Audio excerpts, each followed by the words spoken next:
Jannine Benkhardt and Chris Ryan for the film Chimes. So this is a very kind of focused psychological thriller. What exactly was the opening impetus to do this story? Where did it come from? Well, it came from very depth research that I was doing first about the whole serial killer and like psycho people stuff.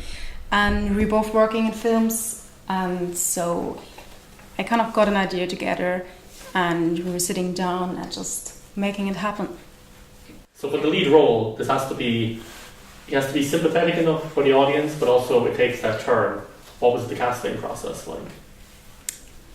Well, the casting process, the character had a very complex personality. So there was a lot going on in his childhood, and the whole story, some like things you don't even see in the film. So you needed a character who was subtle enough to have all this background story in him, but not being a clear, obvious killer. That was a thing where you needed someone who really suited that specific case. So we were casting several people, and then in the end just got Martin Sullivan on board, who really got the character and who really got like his whole personality, and then it worked out pretty well. And he does sort of hint at sort of depths that we don't get to see.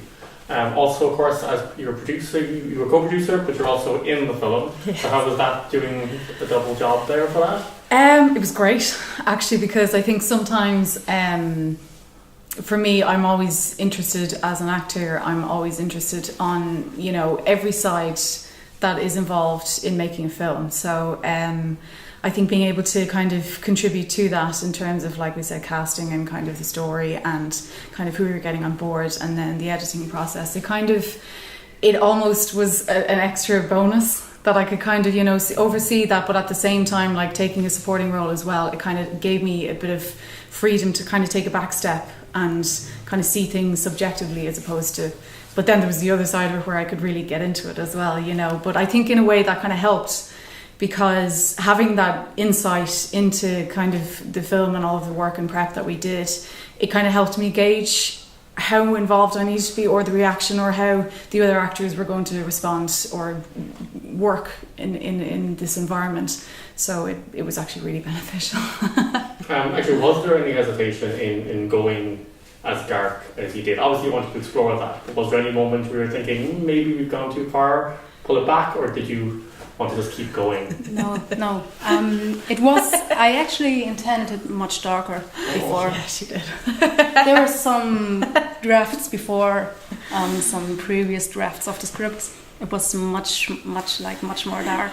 Yeah, and I was saying, no, Jannine, we can't show that. we can't go there. We really took a step back, and so there's not as much blood as maybe should be in a horror movie. There are more psychological things going on, which is kind of carrying the story and making it interesting, I'd say. I'm hesitant saying anything that might be like spoilers for people, but the other kind of prominent female role in it was a very specific kind of role. Yeah. Was it hard to find that kind of level of performance, or? I mean, Angel Hannigan, she's just sensational in what she does. Yeah. And I mean, there actually wasn't even a casting involved with her. It was very much a case where, like, I suppose with the lead, because in a way he was going to carry the film, coming into that role, we were kind of going, who do we know that's going to just get it? And we both actually agreed. We were like, Angel Hannigan, and you'll see from the film, like, she just absolutely nails it. Would it, like, you tailored it to her a little bit, would you? She made it her own, I think, because in a way she got what Jannine was looking for. There was no kind of, am I right in saying that? It's like she had the character based on the script, but she really got it, and so she really brought her own kind of spirit into it. And she, like, I think we can both agree on that, from the first audition with her, we were just overwhelmed with the performance. Yeah, because she was really terrifying. Terrifying. And when you actually see this not on the screen but in real, you really believed her everything. It was incredible. Fantastic. Yeah. And you've watched it with audiences and you've sent it out. How is the film sort of travelling? It's doing quite well. It's doing incredible. I mean, actually, we're really overwhelmed with the response in terms of festivals and feedback, and the direction, I suppose, that Jannine had taken was quite bold and brave. As I mean, it's not a spoiler. From the beginning, you know this person and you know what he does.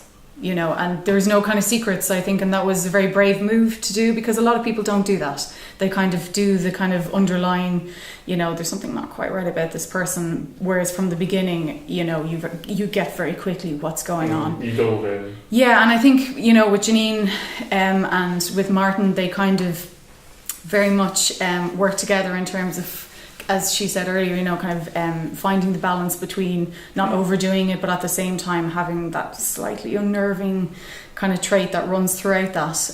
So I think that there was a lot of respect. And actually, back to your question about the whole kind of religious aspect, like Jannine, you can talk about the whole colour codes. There was so much, like, down to the little details that we did, and in a really weird way, people actually picked up on it, which we weren't expecting, like you were saying.